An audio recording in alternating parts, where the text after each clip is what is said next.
j'ai vu l'épisode spécial Punisher One Last Kill. Épisode où l'acteur Jon Bernthal fait un retour explosif dans un épisode totalement brutal et viscéral. Alors oui, il avait déjà fait son retour dans la première saison de Daredevil Born Again et honnêtement c'était topissime. Et bien là, dans cet épisode totalement hors de l'histoire de Daredevil, le personnage Frank Castle est en fait totalement torturé. D'un côté, il y a son chagrin et de l'autre côté, son syndrome post-traumatique. Alors, le gros avantage de cet épisode, c'est qu'en fait, pratiquement la majorité de l'action se déroule dans un quartier, et même plus précisément, dans un groupe d'immeubles. Donc, cela ne gêne aucunement tout ce qui peut se passer autour, avec justement les personnages de Wilson Fisk et Daredevil. C'est un épisode très brutal, avec un point de départ qui est assez évident. Nous avons le personnage de Frank Castle qui est complètement donc perturbé par son chagrin. Il déambule tel un zombie dans son quartier. Et là, la délinquance a pris le dessus sur tout le quartier. Et un fatidique jour, une jeune femme en chaise roulante arrive au pied de son immeuble et lui raconte l'histoire du massacre de sa famille. Alors, on se doute qu'il y a quelque chose de tordu. Implicitement, vous allez le voir, il y a quelque chose de tordu. Et là, à la suite de cet échange, en fait, il y a tous les assassins du secteur qui ont pour mission de tuer Frank Castle.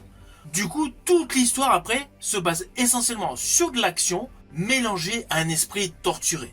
Alors, l'épisode est topissime, on va pas se mentir. C'est violent, c'est dark, c'est brutal.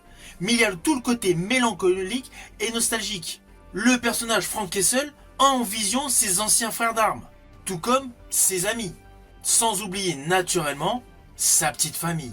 Du coup, cet épisode est un doux mélange entre mélancolie, entre nostalgie et violence acerbée. Alors, ceci dit, tout le concept de cet épisode, où principalement donc Frank Castle se retrouve au cœur d'un groupe d'immeubles avec plein de tueurs, fait aisément penser à un ancien film jadis porté par Christophe Lambert et Ice-T. On va pas se mentir, le corps central, le squelette de base de cet épisode totalement hors du temps par rapport aux lignes de Daredevil Born Again saison 1 et 2 est très inspiré de ce film Mince Gun porté par Christophe Lambert. Jadis, dans le film d'Albert Pyun, Christophe Lambert se retrouvait poursuivi par plusieurs tueurs, et bien là, dans cet épisode à part, c'est le personnage Frank Castle qui se retrouve pourchassé par des tueurs.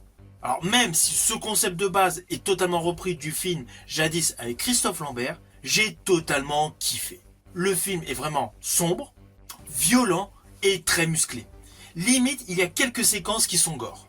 Et on va pas se mentir, là, le jeu de Jon Bernthal correspond tout à fait à tout ce que les aficionados de The Punisher attendaient. Et je rajouterai, la dernière séquence de cet épisode totalement hors du commun va réjouir tous les fans de Frank Castle. Naturellement, c'est un épisode à part à découvrir sur Disney+. Une fois que vous l'aurez vu, n'hésitez surtout pas à me mettre en commentaire tout simplement votre opinion. Je vous dis à bientôt pour une prochaine review.